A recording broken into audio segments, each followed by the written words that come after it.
Hi everyone, welcome to Terrarium Workshops. So I'm going to first show you all of the different elements and ingredients that you need for a terrarium, and this is kind of how I do a workshop with a little description and also history of terrarium, which I'll show all that. I'll post that and just put that away for right now so we have some space. Also just a little bit of where terrariums came from and how to work with them and who was the first person that created them and all that other good stuff that I'm not going to get into right now. A couple of terrarium samples, but what I really want to show is how to create. So for example, the previous video that I showed was all the different designs, and now I'm going to show you all the different elements that you need to create a either open terrarium or a closed terrarium.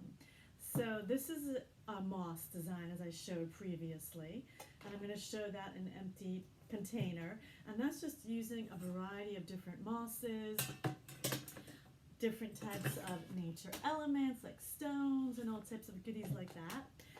This is another different type of similar nature moss jar, which I actually picked. Look at these things. Look how gorgeous these stones are. Do you see how they sparkle? Yeah, that's from the park. That was just on the ground in Central Park, one of my nature finds. How beautiful that is, just right? And these also I just found on the ground, but then the rest I purchased. Look how gorgeous that is. That could just kind of put, well, not in this container, but probably like a little bit of a larger open container. And there's just a bunch of different beautiful elements. I like to work with crystals. I want to make sure it's on. Also wildlife. I like to show different things with wildlife to promote and protect and respect wildlife. So creating different types of designs like I showed earlier. And then just some fun things like an electric car, electric motorcycle. So kind of put those things in and just do some fun stuff. A variety of different types of mosses.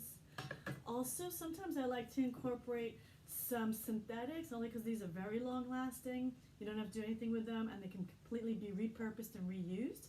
Especially for New Yorkers where we travel a lot, you know, I don't like to maintain things that much, but like this generally, this cacti, I don't like to really use that when it's fresh. It's just really hard to work with, and it works really beautiful with the fresh succulents and cacti.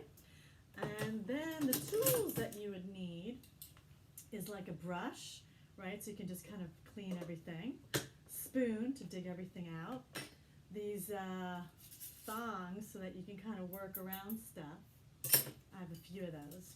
And I also use actually like a toothpick, a chopstick, a large toothpick, and just kind of a shovel, right? And then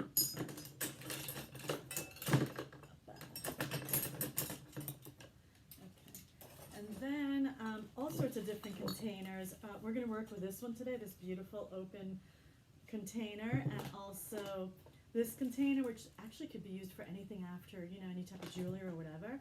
And then the closed terrarium, which I'm going to create a salt design. Really cool and fun. And this can do like a nature jar in there. Also, you can even just use a picture frame and create a moss frame from that.